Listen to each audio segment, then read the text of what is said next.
Welcome to iRose, and on this channel, I talk about addiction and life after addiction because Yes. there is life after addiction.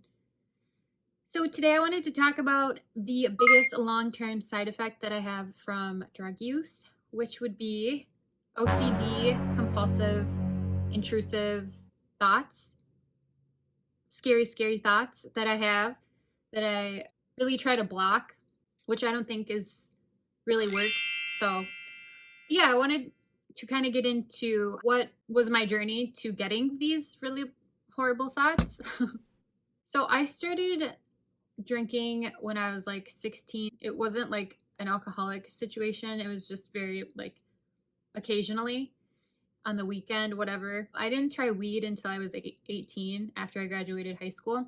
I never had like a huge problem with alcohol or weed prior to, you know, when I did have a problem, which was when I graduated college.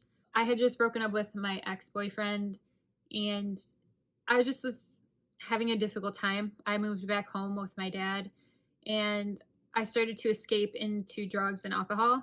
And it was mostly just alcohol. Like I was drinking every night pretty much for a while. And then I started using cocaine. That just happened. It wasn't like I like sought it out. So that was in 2012, 2013 that I started using cocaine. And I actually overdosed in October of 2013 and was hospitalized for like 3 days. And I woke up and wow. But yeah, that was a crazy experience. And prior to that, I was abusing cocaine. I was probably only using it a few times a week. But I mean, when I used it, it was like a lot, I guess, because it was like all-nighters and I was going on no sleep. But it was something that I put myself through. And as a result of using, it started making me extremely paranoid and fearful for my life and just really scared about everything. And I would have these intrusive thoughts that would pop in from nowhere and I had no explanation for them, and just constantly be in fear, like my stomach clenched.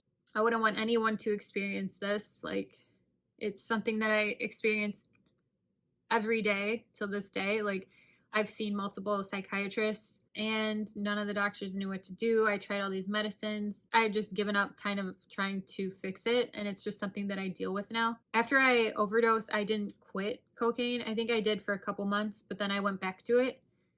And the reason why I stopped is because my like friend supplier, he actually overdosed. He was like drinking beer, smoking weed, cigarettes. He had coffee. He was having Adderall. He was smoking cocaine. He was snorting cocaine, and he was diabetic. He overdosed, and I remember that was a really scary moment. Like I didn't think he was going to make it. Thankfully, he did. But we never spoke after that because I found out that he was mixing meth in the cocaine that we snorted. That was a huge, like, why would he do that? You know, I didn't, he never told me that. I had a mutual friend who told me that. Yeah, I think that had a big reason why I was experiencing these thoughts too. Like I was ingesting something I didn't even know. And it just made me so scared. Like I could feel my heart pounding outside of my chest when I did this stuff. I was so scared for my life, but I was so addicted at the same time that it was worth it. It was worth having these scary thoughts, and I didn't really care at the time. But when he overdosed, it was just like I didn't want anything to do with that kind of life anymore. Like I was just really over it at that point, and we never spoke after that, and I never did cocaine since then. So that's been 6.5 years. Woohoo! So that's a big deal. Ever since 2013, I've experienced these OCD intrusive scary thoughts, like very scary, paranoid thoughts. And I wanted to share how I manage them to this day because they have gotten better. First off is I stay away from any kind of anything with caffeine. So just no caffeine for me. Otherwise, I'm going to freak out and I'm going to have to stay home because of my anxiety. Another big factor in maintaining my mental health and the level of paranoia that I experience is like what I feed myself. And I mean, not like food, I mean like social media and media. Like, what am I consuming? I know when I quit consuming mainstream media. This was in around July of 2019, around the same time that I quit Adderall. It helped me so much. Like, it really cleared my mind and my thoughts, and I wasn't, because I mean, let's say if you read the media and you read a newspaper article and it's like, this is linked to this, and then you're like, oh no, like I do that and I'm probably gonna get this, and it's like, your life would just be so much easier and like less fear if you just don't. Well, my life is a lot better since I just don't consume that stuff. So I think controlling what you can control, social media as well, like I don't have a Facebook or Twitter, like I just like to keep a very low profile, making videos about this stuff, like trying to connect with other people who are going through the same thing. Like that makes me really happy. Another thing could be like creating art and whatnot. It kind of puts you in a flow. I like to paint and I like to make music and I like to cook. And these are all forms of meditation for me that are really good for my mental health.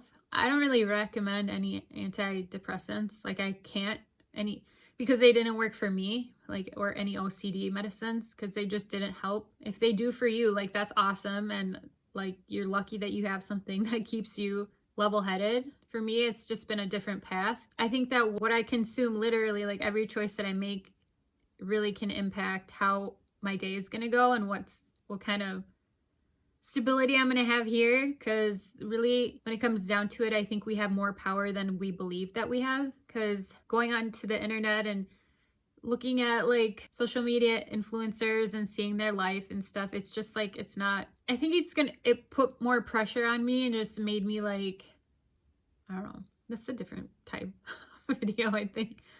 Another thing that I would recommend would be exercise. I think that puts me in like a really good mood to just get my mind off of other crap. And sometimes I do get in this like panic mode of anxiety when I work out, and like, so that happens too. So just doing the best that you can with what you have. And then I probably say this in like every video, but having an emotional support animal really brings you back down to earth.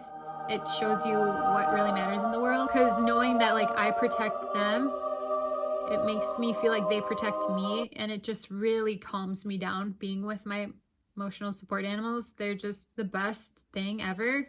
Like, thank you so much to my babies. Yeah, there's like nothing else like that, because like they never judge and they just want to give you love. That's all they have to give. Something that I've learned overall is just to surround yourself with people who want the best for you and who won't bring you down.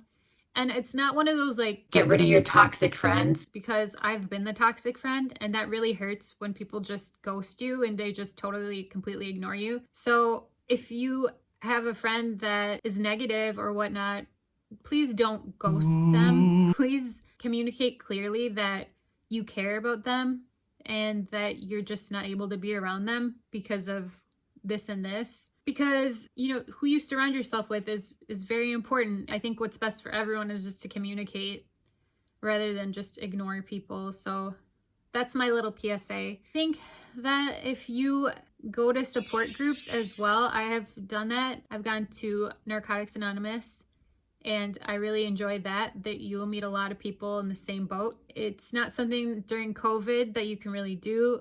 There are online meetings that you can do.